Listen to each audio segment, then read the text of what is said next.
ಚಿತ್ರದುರ್ಗದ ರೇಣುಕಾಸ್ವಾಮಿ ಪ್ರಕರಣಕ್ಕೆ ಸಂಬಂಧಿಸಿದಂತೆ ನಟ ದರ್ಶನ್ ಅವರನ್ನು ಆರೋಪಿ ಅಂತೇಳಿ ಪರಿಗಣಿಸಿ ಜೈಲಲ್ಲಿ ಇಡಲಾಗಿತ್ತು. ಸೊ ಇವತ್ತು ಜಾಮೀನು ಕೋರಿ ಅರ್ಜಿ ಸಲ್ಲಿಸಿದ್ರು. ಆದರೆ ಜಾಮೀನು ಮತ್ತೆ ಮುಂದೂಡಲಾಗಿದೆ. ಕಾರಣ ಇಷ್ಟೇ, 272 ಸಾಕ್ಷಿಗಳು ಹೆಚ್ಚು ಕಮ್ಮಿ. ಆ ಸಾಕ್ಷಿಗಳಲ್ಲಿ ಕೇವಲ 7 ತಿಂಗಳಲ್ಲಿ ಬರೀ 10 ಸಾಕ್ಷಿಗಳನ್ನು ಮಾತ್ರ ವಿಚಾರಣೆ ಮಾಡಲಾಗಿದೆ.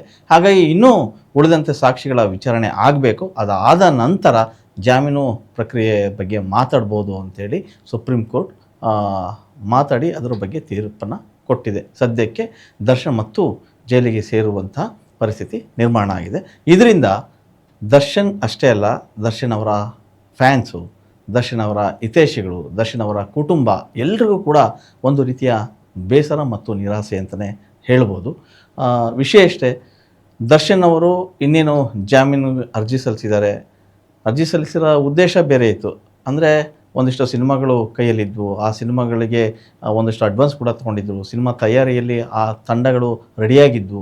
ಸೊ ಅದಕ್ಕೆ ಸಮಸ್ಯೆ ಆಗುತ್ತೆ. ಹಾಗಾಗಿ ಜಾಮೀನನ್ನು ಕೊಡಿ, ಆನಂತರ ವಿಚಾರಣೆ ನಡೀಲಿ, ನಾನು ಮತ್ತೆ ಕೋರ್ಟ್ಗೆ ಬಂದು ವಿಚಾರಣೆಗೆ ಬರ್ತೀನಿ ಅಂತ ಕೂಡ ಹೇಳಿ ಒಂದು ಅರ್ಜಿನ ಸಲ್ಲಿಸಿರ್ತಾರೆ. ಆದರೆ ಅರ್ಜಿ ವಿಚಾರಣೆಯನ್ನು ಕೈಗೆತ್ತಿಕೊಂಡಂಥ ಸುಪ್ರೀಂ ಕೋರ್ಟು ಇವಾಗ ಏನು ಕೇವಲ 10 ಸಾಕ್ಷಿಗಳ ವಿಚಾರಣೆಯನ್ನು ಮಾಡಿದೆ. ಇನ್ನೂ ಉಳಿದಂತೆ ಯಾವ ಸಾಕ್ಷಿಗಳನ್ನು ಕೂಡ ವಿಚಾರಣೆ ಮಾಡಿಲ್ಲ. ಇದು ತುಂಬ ವಿಳಂಬ ಆಗ್ತಾ ಇದೆ. ವಿಳಂಬಕ್ಕೆ ಕಾರಣ ಏನಂತ ಗೊತ್ತಿಲ್ಲ. ಇಷ್ಟೊಂದು ತ್ವರಿತಗತಿಯಲ್ಲಿ ಆಗಿದ್ದಿದ್ರೆ ಅದ್ರ ಬಗ್ಗೆ ಯೋಚನೆ ಮಾಡ್ಬೋದಿತ್ತು. ಆದಷ್ಟು ಬೇಗ ಎಲ್ಲ ಸಾಕ್ಷಿಗಳ ವಿಚಾರಣೆಯನ್ನು ಮಾಡಿದ ನಂತರ ಮುಂದಿನ ದಿನಗಳಲ್ಲಿ ಆ ಬಗ್ಗೆ ನಾವು ಯೋಚನೆ ಮಾಡ್ತೀವಿ ಅಂತೇಳಿ ಸುಪ್ರೀಂ ಕೋರ್ಟ್ ಸ್ಪಷ್ಟವಾಗಿ ಹೇಳಿದೆ. ಹೀಗಾಗಿ ದರ್ಶನ್ ಅವರು ಏನಿವತ್ತು ಜಾಮೀನು ಅರ್ಜಿ ವಿಚಾರಣೆಗೆ ಸಾಕಷ್ಟು ನಿರೀಕ್ಷೆಗಳಿದ್ವು. ಅವರು ಹೊರಗೆ ಬರ್ತಾರೆ, ಜಾಮೀನು ಸಿಗುತ್ತೆ, ಮತ್ತೆ ಸಿನಿಮಾಗಳನ್ನು ಮಾಡ್ತಾರೆ, ಒಂದಷ್ಟು ಜನಗಳು ಉತ್ಸಾಹದಿಂದ ಓಡಾಡ್ತಾರೆ, ಈ ಥರದ ಮಾತುಗಳೆಲ್ಲ ಕೇಳಿಬರ್ತಾಯಿದ್ವು. ಆದರೆ ಯಾವಾಗ ತೀರ್ಪು ಹೊರಬಿತ್ತು ಆಗ ಎಲ್ಲರಿಗೂ ಕೂಡ ಒಂದು ರೀತಿಯ ನಿರಾಸೆ ಅಂತಲೇ ಹೇಳ್ಬೋದು. ದರ್ಶನ್ ಹೆಚ್ಚು ಕಮ್ಮಿ ಕನ್ನಡ ಸಿನಿಮಾ ರಂಗದ ಸೂಪರ್ ಸ್ಟಾರ್ ನಟ, ಅದು ಎಲ್ರಿಗೂ ಗೊತ್ತು. ಆದರೆ ಈ ಪ್ರಕರಣಕ್ಕೆ ಸಂಬಂಧಪಟ್ಟಂಗೆ ಕಳೆದ ಹೆಚ್ಚು ಕಮ್ಮಿ 1.5 ವರ್ಷದಿಂದ ಕೂಡ ಅವರು ಜೈಲಲ್ಲಿದ್ದಾರೆ. ಮಧ್ಯೆ ಡೆವಿಲ್ ಸಿನಿಮಾ ರಿಲೀಸ್ ಬಿಫೋರ್ ಅವರು ಒಂದು ಸರಿ ಜಾಮೀನಿಗೆ ಅಪ್ಲೈ ಮಾಡಿದರು, ಅದರಿಂದ ಹೊರಗೆ ಬಂದರು, ಮತ್ತು ಸಿನಿಮಾ ಮುಗಿಸಿದರು, ಮತ್ತು ಎಗೇನ್ ಅವರು ಜೈಲಿಗೆ ಹೋಗುವಂಥ ಪರಿಸ್ಥಿತಿ ಬಂತು. ಈಗ ದರ್ಶನ್ ಅವರ ಕೈಯಲ್ಲಿ 3 ಸಿನಿಮಾಗಳಿವೆ. ಅದು ಬಿಗ್ ಬಜೆಟ್ನ 3 ಸಿನಿಮಾಗಳು, ಒಂದಲ್ಲ ಎರಡಲ್ಲ 3 ಸಿನಿಮಾಗಳು. ಆ 3 ಸಿನಿಮಾಗಳಿಗೂ ಕೂಡ ಒಂದಷ್ಟು ಅಮೌಂಟನ್ನು ಕೂಡ ಖರ್ಚು ಮಾಡಿದ್ದಾರೆ ಆಯಾ ನಿರ್ಮಾಪಕರು. ಹಾಗೆ ಹೇಳೋದಾದರೆ ರಾಕ್ಲೈನ್ ವೆಂಕಟೇಶ್ ಅವರು ದೊಡ್ಡ ಬಜೆಟ್ನಲ್ಲಿ ವೀರ ಮದಕರಿ ಅಂತೇಳಿ ಒಂದು ಸಿನಿಮಾ ನಿರ್ಮಾಣ ಮಾಡಬೇಕಾಗಿತ್ತು. ಅದಕ್ಕೆ ಸಾಕಷ್ಟು ತಯಾರಿ ಆಗಿತ್ತು, ಕಾಸ್ಟ್ಯೂಮ್ಗಳು ರೆಡಿಯಾಗಿದ್ದು, ಆಮೇಲೆ ಲೊಕೇಶನ್ ನೋಡಿದ್ವು, ಆಮೇಲೆ ಒಂದಿಷ್ಟು ಸ್ಕ್ರಿಪ್ಟು ಬಗ್ಗೆ ಎಲ್ಲ ಬಗ್ಗೆಯೂ ಡಿಸ್ಕಷನ್ ಆಗಿತ್ತು. ಒಂದೆರಡು ಸ್ಕ್ರಿಪ್ಟು ಕೂಡ ರೆಡಿ ಮಾಡಿದರು ಆ ಸಿನಿಮಾದ ನಿರ್ದೇಶಕ ರಾಜೇಂದ್ರ ಸಿಂಗ್ ಬಾಬು ಅವರು. ಆದರೆ ಎಲ್ಲ ಒಂದು ಕಡೆಗೆ ಆ ಪ್ರಾಜೆಕ್ಟು ಸ್ವಲ್ಪ ಸ್ಲೋ ಆಯಿತು. ಅಷ್ಟೊತ್ತಿಗೆ ಈ ಪ್ರಕರಣ ಬಂತು, ಅಲ್ಲಿಗೆ ಅದು ಸ್ಟಾಪ್ ಆಯಿತು. ಅಲ್ಲೂ ಕೂಡ ಒಂದಷ್ಟು ಕೋಟ್ಯಾಂತರ ರೂಪಾಯಿ ಖರ್ಚಾಗಿದೆ, ಅದು ಕೂಡ ಸದ್ಯಕ್ಕೆ ನಿಂತಿದೆ. ಅದಾದ ಬಳಿಕ ತರುಣ್ ಸುಧೀರ್ ಅವರು ಒಂದು ಸಿನಿಮಾವನ್ನು ಅನೌನ್ಸ್ ಮಾಡ್ತಾರೆ, ಅದು ಸಿಂಧೂರ ಲಕ್ಷ್ಮಣ ಅಂತೇಳಿ. ಆ ಸಿನಿಮಾ ಕೂಡ ಸದ್ಯಕ್ಕೆ ಏನೋ ಕನಸಾಗಿಯೇ ಉಳಿದಿದೆ ಅಂತಲೇ ಹೇಳ್ಬೋದು. ಇನ್ನು D58 ಅಂತೇಳಿ ಒಂದು ಸಿನಿಮಾ ಕೂಡ ಅನೌನ್ಸ್ ಆಗಿರುತ್ತೆ. ಆ ಸಿನಿಮಾ ಕೂಡ ಬಿಗ್ ಬಜೆಟ್ ಸಿನಿಮಾನೇ, ಅದು ಕೂಡ ತಯಾರಿಯ ಹಂತದಲ್ಲಿತ್ತು. ಯಾವಾಗ ಈ ರೇಣುಕಾಸ್ವಾಮಿಯ ಕೊಲೆ ಪ್ರಕರಣದಲ್ಲಿ ದರ್ಶನ್ ಅವರು ಸಿಲುಕಿ ಜೈಲು ಪಾಲಾಗ್ತಾರೆ, ಅಲ್ಲಿಗೆ ಅದು ಕೂಡ ಸ್ಟಾಪ್ ಆಗ್ತದೆ. ದರ್ಶನ್ ಅವರು ಹೊರಗೆ ಬಂದರೆ ಹೆಚ್ಚು ಕಮ್ಮಿ ಒಂದು ವರ್ಷಕ್ಕೆ 2 ಸಿನಿಮಾ ಆದರೂ ಮಾಡ್ತಾಯಿದ್ರು. ಮೊದಲಿಂದನೂ ಕೂಡ ಅವರು 1-2 ಸಿನಿಮಾಗಳು ಮಾಡ್ಕೊಂಡೇ ಬರ್ತಾಯಿದ್ರು. ದರ್ಶನ್ ಕನ್ನಡ ಚಿತ್ರರಂಗದ ಬಹು ಬೇಡಿಕೆಯ ನಟ ಕೂಡ ಹೌದು, ಅದೆಲ್ಲರಿಗೂ ಗೊತ್ತು. ಅವರ ಒಂದು ಸಿನಿಮಾ ಬಂದರೆ ಒಂದಷ್ಟು ಇಂಡಸ್ಟ್ರಿಯ ಚಟುವಟಿಕೆಗಳು ಗರಿಗೆದರ್ತಾ ಇದ್ವು. ಈಗಲೂ ಕೂಡ ಅಷ್ಟೇ, ದರ್ಶನ್ ಅವರು ಹೊರಗೆ ಬಂದು ಸಿನಿಮಾ ಮಾಡ್ತಾರೆ, ಸಿನಿಮಾ ಶುರು ಆಗುತ್ತೆ ಅಂತಂದರೆ ಅದೆಷ್ಟೋ ಸಿನಿಮಾ ಮಂದಿಯ ಜನರಿಗೆ ಉತ್ಸಾಹ ಬರುತ್ತೆ. ಅಷ್ಟೇ ಅಲ್ಲ, ಸಿನಿಮಾ ರಂಗದಲ್ಲಿ ಕೆಲಸ ಮಾಡುವಂತಹ ಕಾರ್ಮಿಕರು ಮೊದಲಿಗೆ ಅವರು ಮೊಗದಲ್ಲಿ ಮಂದಹಾಸ ಮೂಡುತ್ತೆ.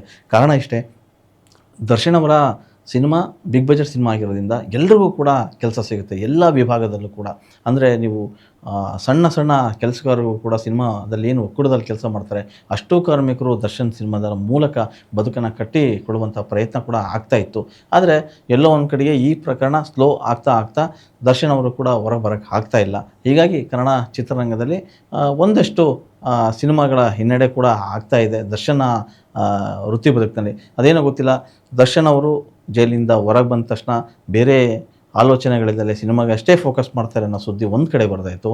ಇನ್ನೊಂದು ಕಡೆಗೆ ಎಲ್ಲೋ ತಮಿಳುನಾಡಲ್ಲಿ ದಳಪತಿ ವಿಜಯ್ ಅವರು ಚುನಾವಣೆಗೆ ಬಂದು ಅಲ್ಲಿ ತಮ್ಮ ಪಕ್ಷವನ್ನು ಕಟ್ಟಿ ಗೆಲುವನ್ನು ಕಂಡು ಸಿ ಎಮ್ ಆದರು. ಸೊ ಅದೇ ರೀತಿಯ ವ್ಯಕ್ತಿ ಕೂಡ ಇಲ್ಲಿ ದರ್ಶನ್ ಆಗ್ಬೋದು ಅಂಥೇಳಿ ಒಂದಷ್ಟು ಚರ್ಚೆಗಳು ನಡೆದವು. ಆಮೇಲೆ ಮೀಡಿಯಾಗಳಲ್ಲಿ ಒಂದಿಷ್ಟು ಸುದ್ದಿಗಳು ಆದವು. ಸೋಷಿಯಲ್ ಮೀಡಿಯಾದಲ್ಲಂತೂ ಅದ್ರ ಬಗ್ಗೆ ಕಾಮೆಂಟ್ ಮೇಲೆ ಕಾಮೆಂಟ್ಗಳು ಹಾಕೋದಕ್ಕೆ ಶುರು ಮಾಡಿದ್ರು. ಸೊ ಇದು ಒಂದು ವರ್ಗ ಮಾಡ್ತಾಯಿತ್ತು, ಅಂದರೆ ಅದು ಪ್ರೀತಿ ಮೇಲೆ ಅಷ್ಟೇ.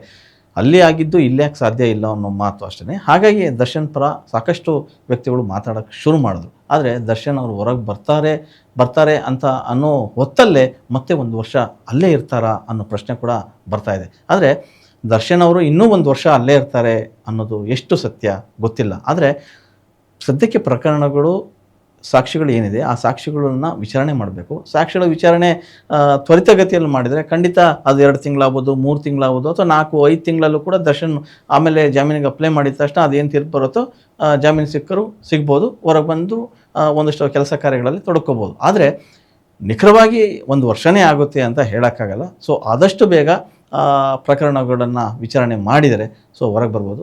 ಅಲ್ಲಿಗೂ ಪ್ರಮುಖ ಸಾಕ್ಷಿಗಳೇನಿದೆ ಆ ಪ್ರಮುಖ ಸಾಕ್ಷಿಗಳನ್ನು ಮೊದಲಿಗೆ ವಿಚಾರಣೆ ಮಾಡಬೇಕಾಗುತ್ತೆ. ಸೊ ಪ್ರಮುಖ ಸಾಕ್ಷಿಗಳನ್ನು ಇನ್ನೂ ವಿಚಾರಣೆನೇ ಮಾಡಿಲ್ಲ. ಹಾಗಾಗಿ ಯಾಕೆ ವಿಳಂಬ ಆಗ್ತಾಯಿದೆ ಅನ್ನೋದು ಗೊತ್ತಾಗ್ತಾ ಇಲ್ಲ. ಸದ್ಯಕ್ಕೆ ದರ್ಶನ್ ಪರ ವಕೀಲರು ಇದನ್ನು ಬಲವಾಗಿ ವಾದವನ್ನು ಮಾಡಿದ್ದಾರೆ. ತುಂಬ ತ್ವರಿತಗತಿಯಲ್ಲಿ ಮಾಡಿದರೆ ಈ ಥರ ಆಗ್ತಾ ಇರಲಿಲ್ಲ, ತುಂಬ ಲೇಟಾಗಿ ಮಾಡ್ತಾಯಿದ್ದಾರೆ ಅಂಥೇಳಿ ಒಂದು ಅಸಮಾಧಾನನ ಹೊರಹಾಕ್ತಾರೆ. ಎಲ್ಲೋ ಒಂದು ಕಡೆಗೆ ಸೋಷಿಯಲ್ ಮೀಡಿಯಾದಲ್ಲೂ ಕೂಡ ಒಂದಷ್ಟು ಕಾಮೆಂಟ್ಸ್ಗಳು ಬರ್ತಾಯಿದೆ. ಸೊ ದರ್ಶನ್ ಅವರ ಏನು ಈ ಪ್ರಕರಣಕ್ಕೆ ಸಿಲುಕು ಹಾಕ್ಕೊಂಡ್ರು ಅಲ್ಲಿಂದನೂ ಕೂಡ ಅಷ್ಟೇ ದರ್ಶನ್ ಅವರ ವಿರುದ್ಧ ಒಂದು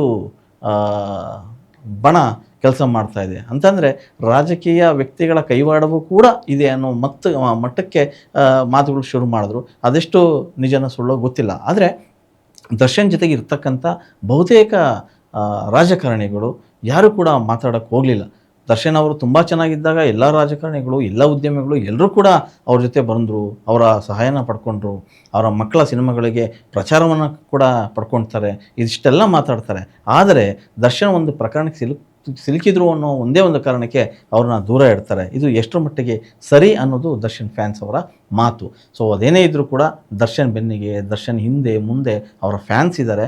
ಅವರು ಇವಾಗಲೂ ಕೂಡ ಒಂದೇ ಒಂದು ಬಲವಾಗಿ ನಂಬಿರೋದು ದರ್ಶನ್ ಅವರು ಯಾವುದೇ ತಪ್ಪನ್ನು ಮಾಡಿಲ್ಲ, ಅವರು ನಿರಪರಾಧಿಯಾಗಿ ಈ ತೀರ್ಪಿನಿಂದ ಹೊರಗೆ ಬರ್ತಾರೆ, ಈ ಪ್ರಕರಣದಿಂದ ಹೊರಗೆ ಬರ್ತಾರೆ ಅನ್ನೋ ಮಾತನ್ನು ಹೇಳ್ತಾ ಇದ್ದಾರೆ. ಏನೇ ಆಗಿದ್ರೂ ಕೂಡ ಫೈನಲಿ ತೀರ್ಪು ಹೊರಗೆ ಬರಬೇಕು. ಇದು ನ್ಯಾಯಾಲಯದಲ್ಲಿ ಇರೋದ್ರಿಂದ ನ್ಯಾಯಾಲಯದಲ್ಲಿ ಇತ್ಯರ್ಥ ಆಗಬೇಕು. ಎಲ್ಲೋ ಒಂದು ಕಡೆಗೆ ಸತ್ಯ ದೂರ ಆಗ್ತಾಯಿದೆಯಾ, ಸತ್ಯ ಕಣ್ಮರೆ ಆಗ್ತಾಯಿದೆಯಾ ಅನ್ನೋ ಮಾತುಗಳು ಕೂಡ ಕೇಳಿ ಬರ್ತಾ ಇದ್ದಾವೆ. ಇದರಲ್ಲಿ ಯಾರ್ದು ತಪ್ಪಿದೆ ಯಾರ್ದು ತಪ್ಪಿಲ್ಲ ಅದು ಕೋರ್ಟಲ್ಲಿ ತೀರ್ಮಾನ ಆಗಬೇಕು. ಒಂದಂತೂ ನಿಜ, ದರ್ಶನ್ ಅವರು ಸಾಕಷ್ಟು 4 ಗೋಡೆ ಮಧ್ಯೆ ಇದ್ದಾಗ ಸಾಕಷ್ಟು ಯೋಚನೆಗಳಂತೂ ಮಾಡಿರ್ತಾರೆ. ಯಾರೋ ಮಾಡಿದ ತಪ್ಪಿಗೆ ಶಿಕ್ಷೆನ ಅನುಭವಿಸ್ಬೇಕಾದಂಥ ಪರಿಸ್ಥಿತಿ ಅವ್ರಿಗೆ ಬಂತು. ಸೊ ಈ ಮಾತನ್ನು ಕೂಡ ಅವ್ರ ಮನಸ್ಸಲ್ಲಿ ಸಾಕಷ್ಟು ಬಾರಿ ಅಂದ್ಕೊಂಡಿರ್ತಾರೆ ಬಹುಶಃ. ಆದರೆ ಎಲ್ಲೋ ಒಂದು ಕಡೆಗೆ ತುಂಬ ಸೂಕ್ಷ್ಮವಾಗಿ ಈ ಪ್ರಕರಣವನ್ನು ನಾವು ಗಮನಿಸಿದಾಗ ನಿಜವಾದ ಆರೋಪಿಗಳನ್ನು ಯಾರು ಅನ್ನೋದನ್ನು ಆದಷ್ಟು ಬೇಗ ಸಾಕ್ಷಿಗಳನ್ನು ವಿಚಾರಣೆ ಮಾಡಿದ ಬಳಿಕ ಅಷ್ಟೇ ಗೊತ್ತಾಗುತ್ತೆ. ಅದಕ್ಕೆ ಸುಪ್ರೀಂ ಕೋರ್ಟ್ ಹೇಳಿದ್ದು ಪ್ರಮುಖ ಸಾಕ್ಷಿಗಳನ್ನು ಆದಷ್ಟು ಬೇಗ ನೀವು ವಿಚಾರಣೆ ಮಾಡಿ, ಆ ಬಳಿಕ ಮುಂದಿನ ತೀರ್ಪನ್ನು ನಾವು ಕೊಡೋದಕ್ಕೆ ಸಾಧ್ಯ ಅಂಥೇಳಿ. ಹಾಗಾಗಿ ದರ್ಶನ್ ಅವರ ಜಾಮೀನು ಅರ್ಜಿ ಈಗ ಮುಂದಕ್ಕೆ ಹಾಕಿದ್ದಾರೆ. ಸದ್ಯಕ್ಕೆ ದರ್ಶನ್ ಅವರು ಜೈಲಲ್ಲೇ ಕಾಲ ಕಳೆಯುವಂಥ ಪರಿಸ್ಥಿತಿ ನಿರ್ಮಾಣ ಆಗಿದೆ. ಇನ್ನೊಂದು ವಿಷಯ, ದರ್ಶನ್ ಅವರು ಹೊರಗೇನಾದರೂ ಬಂದರೆ ಅವರು ಸಿನಿಮಾ ಮೇಲಿನ ಪ್ರೀತಿ, ಸಿನಿಮಾ ಮೇಲಿನ ಆಸಕ್ತಿ ಯಾವತ್ತೂ ಕಮ್ಮಿ ಆಗಿಲ್ಲ. ಆದರೆ ಎಲ್ಲೋ ಒಂದು ಕಡೆಗೆ ದರ್ಶನ್ ಅವರ ಕೆರಿಯರ್ ಮುಂದೆ ಏನು ಅನ್ನೋ ಪ್ರಶ್ನೆ ಬರ್ತಾಯಿದೆ. ವೃತ್ತಿ ಬದುಕು ಮುಂದುವರಿಯುತ್ತಾ ಇಲ್ಲ ಅನ್ನೋ ಪ್ರಶ್ನೆ ಎಲ್ಲರದು. ಆದರೆ ವೃತ್ತಿ ಬದುಕು ಯಾವತ್ತೂ ನಿಲ್ಲೋದಿಲ್ಲ. ಒಬ್ಬ ಮನುಷ್ಯ ಏನೇ ಮಾಡ್ತಾನೆ ಅಂತಂದ್ರೆ ಅವನಿಗೆ ಏನು ಬೇಕೋ ಅದು ಮಾಡ್ತಾನೆ ಇರ್ತಾನೆ. ಆದರೆ ಹುಟ್ಟಿನಿಂದ ಕೂಡ ಸಿನಿಮಾ ಕುಟುಂಬದಲ್ಲೇ ಹುಟ್ಟಿ ಸಿನಿಮಾವನ್ನೇ ಪ್ರೀತಿಸಿ ಸಿನಿಮಾವನ್ನೇ ಧ್ಯಾನಿಸುವಂಥ ದರ್ಶನ್ ಅವರು ಸಾಕಷ್ಟು ಸಿನಿಮಾಗಳಿಗಾಗಿ ತಮ್ಮ ಬದುಕನ್ನೇ ಸಮರ್ಪಣೆ ಮಾಡಿದ್ದಾರೆ ಅಂತಲೇ ಹೇಳ್ಬೋದು. ಹಾಗಾಗಿ ದರ್ಶನ್ ಹೊರಗೆ ಬಂದರೂ ಕೂಡ ಸಿನಿಮಾ ಬಿಟ್ಟರೆ ಬೇರೆ ಏನೂ ಮಾಡಲ್ಲ. ಎಲ್ಲೋ ಒಂದು ಕಡೆಗೆ ಹೇಳ್ಬೋದು ದರ್ಶನ್ ಅವರು ರಾಜಕಾರಣ ಬರ್ತಾರೆ, ರಾಜಕೀಯಕ್ಕೆ ಎಂಟ್ರಿ ಆಗ್ತಾರೆ ಅಂತ. ಎಲ್ಲೋ ಹಿಂದೆ ಕೂಡ ಒಂದು ಸಣ್ಣ ಹಿಂಟನ್ನು ಕೂಡ ಕೊಟ್ಟಿದ್ದರು ಮಂಡ್ಯ ಎಲೆಕ್ಷನ್ ಟೈಮಲ್ಲಿ, ಅಂದರೆ ಸುಮಲತಾ ಅವರ ಚುನಾವಣೆ ಪ್ರಚಾರ ಸಂದರ್ಭದಲ್ಲಿ. ಭಾಳಷ್ಟು ಜನಗಳಿಗೆ ಅನಿಸಿದ್ದು ಮುಂದೊಂದು ದಿನ ದರ್ಶನ್ ಬರ್ಬೋದು ಅಂತ. ಗೊತ್ತಿಲ್ಲ, ಜೈಲಿಗೆ ಹೋಗಿ ಬಂದವರು ಏನೆಲ್ಲ ಆಗಿದ್ದಾರೆ. ಸೊ ಇಲ್ಲೂ ಸಾಕಷ್ಟು ಉದಾಹರಣೆಗಳು ಕಣ್ಮುಂದೆ ಇವೆ. ಯಾಕಂದರೆ ಎಷ್ಟೋ ರಾಜಕಾರಣಿಗಳು ಜೈಲಲ್ಲಿ ಹೋದರು, ಜೈಲಿಂದ ಹೊರಗೆ ಬಂದವರು ಸಿ ಎಮ್ಗಳಾಗಿದ್ದಾರೆ, ಡಿ ಸಿ ಎಮ್ಗಳಾಗಿದ್ದಾರೆ, ಸಾಕಷ್ಟು ಜನ ಏನೇನೋ ಆಗಿದ್ದಾರೆ. ಸೊ ದರ್ಶನ್ ಕೂಡ ಈಗ ಅಲ್ಲಿಂದ ಬಂದ ತಕ್ಷಣ ಪ್ರಭಾವ ಹೇಗಿರುತ್ತೋ ಗೊತ್ತಿಲ್ಲ. ಒಂದಂತೂ ನಿಜ, ಯಾರ ಜೊತೆಗೆ ಇರ್ತಾರೋ ಬಿಡ್ತಾರೋ ಗೊತ್ತಿಲ್ಲ, ಅವರ ಫ್ಯಾನ್ಸ್ ಮಾತ್ರ ಅವ್ರ ಜೊತೆಗೆ ಇದ್ದೇ ಇದ್ದಾರೆ. ಸೊ ಎಲ್ಲೋ ಒಂದು ಕಡೆಗೆ ಅವರ ಫ್ಯಾನ್ಸಿಗೆ ಒಂದು ಬೇಸರ ಏನಿದೆ ಅಂತಂದರೆ, ದರ್ಶನ್ ಅವರ ಸಹಾಯ ಪಡೆದವರು, ದರ್ಶನ್ ಅವರ ಜೊತೆ ಇದ್ದಂಥವರೇ ಇವತ್ತು ಅವ್ರನ್ನ ಕಾಲಿಳಿತಿದ್ದಾರೆ, ಅವ್ರನ್ನ ಹಿಂದೆ ನಿಂತ್ಕೊಂಡು ವಿರೋಧ ಮಾಡ್ತಾಯಿದ್ದಾರೆ, ದೂರ ಇಟ್ಟಿದ್ದಾರೆ ಅನ್ನೋ ಮಾತುಗಳನ್ನು ಆಡ್ತಾ ಇದ್ದಾರೆ. ಯಾವುದು ಸತ್ಯನೋ ಯಾವುದು ಸತ್ಯ ಅಲ್ವೋ ಗೊತ್ತಿಲ್ಲ.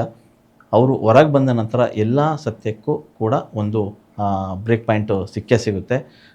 ಸದ್ಯಕ್ಕೆ ದರ್ಶನ್ ಅವರಿಗೆ ಜಾಮೀನು ಸಿಕ್ಕಿಲ್ಲ. ಇನ್ನು ಸ್ವಲ್ಪ ದಿನಗಳ ನಂತರ ಎಲ್ಲ ಸಾಕ್ಷಿಗಳ ವಿಚಾರಣೆ ಆಗಬೇಕು. ಅದಾದ ಮೇಲೆ ಅವರು ಹೊರಗೆ ಬರ್ತಾರೆ. ಸದ್ಯಕ್ಕೆ ಅವರ ಕೆರಿಯರ್ ಈಗ ಜೈಲಲ್ಲಿ ಇದೆ. ಅವರು ಹೊರಗೆ ಬಂದ ಮೇಲೆ ಸಿನಿಮಾ ಕೆರಿಯರ್ನ ಹೇಗೆ ತೊಗೊಳ್ತಾರೆ ಅನ್ನೋದನ್ನು ನೋಡಬೇಕು. ಹೇಳ್ತಾರಲ್ಲ, ಯಾರು ಫಸ್ಟ್ ಇನ್ನಿಂಗ್ಸಲ್ಲಿ ಹಿಂಗಾಯಿತು, ಸೆಕೆಂಡ್ ಇನ್ನಿಂಗ್ಸಲ್ಲಿ ಹಿಂಗಾಯಿತು ಅಂತ, ಹೊಸ ಅಧ್ಯಾಯನ ದರ್ಶನ್ ಶುರು ಮಾಡ್ತಾರಾ ಅನ್ನೋದನ್ನು ಕಾದು ನೋಡಬೇಕು. ಹೆಚ್ಚಿನ ವಿಡಿಯೋಗಳಿಗೆ ಪ್ರತಿಧ್ವನಿ ಯೂಟ್ಯೂಬ್ ಚಾನೆಲ್ ಸಬ್ಸ್ಕ್ರೈಬ್ ಮಾಡಿ, ಬೆಲ್ ಐಕಾನ್ ಕ್ಲಿಕ್ ಮಾಡಿ.